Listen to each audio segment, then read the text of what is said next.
It's finally Friday. It's Friday, Friday. Thank God it's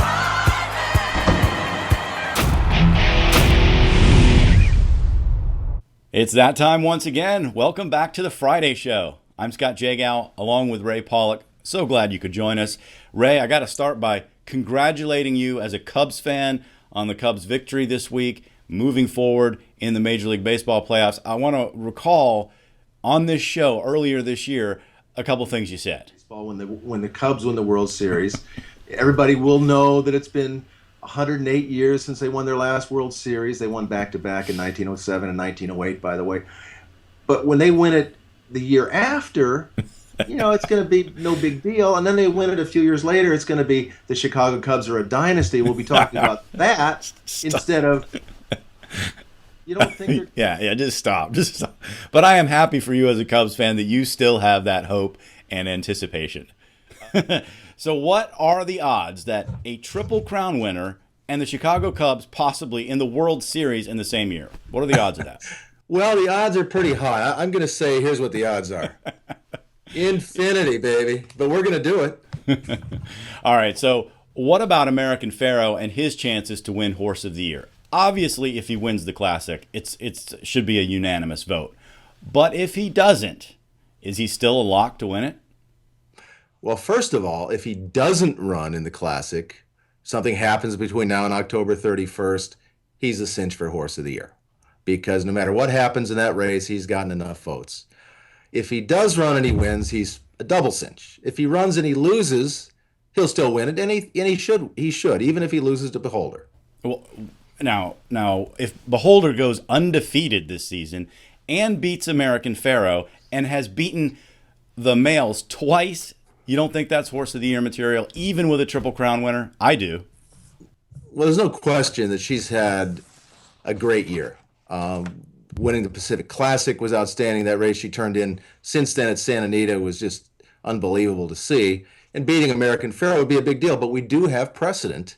1978 Triple Crown winner Affirmed was Horse of the Year, even though he lost to 1977 Triple Crown winner Seattle Slew in the Marlboro Cup Handicap. Now Slew wasn't unbeaten. He lost a couple of races that year, but there is a precedent. However, our poll recently was a lot closer than I thought it would be. It was almost 50-50. If Beholder beats Pharoah in the Classic, should she be Horse of the Year? And it was almost 50% yes. So I still think, I'm hoping voters will keep an open mind, because if Beholder does that and has had the year she's had, while American Pharoah still hasn't faced older and won't until the Classic, I think she's got to get the vote. Well, she's had a great year, and I can't really argue against somebody who wants to vote for Beholder. I'm just saying that when you go back and you look through history, Triple Crown winners are Horse of the Year. What have you done for me lately? All right, let's move on. Keen Ice has got him. Keen Ice has won the Travers over American Pharoah. Okay, so let's talk about Pharoah a little more in a historical context. As a Triple Crown winner, you can't take that away, a great accomplishment.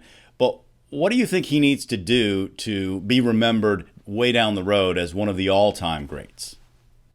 Well, number one, he has to beat older horses. He hasn't done that yet. He's got one chance to do that, and that's in the Breeders' Cup. So he has to do something pretty spectacular on October 31st, in my mind, to be listed among the all-time greats.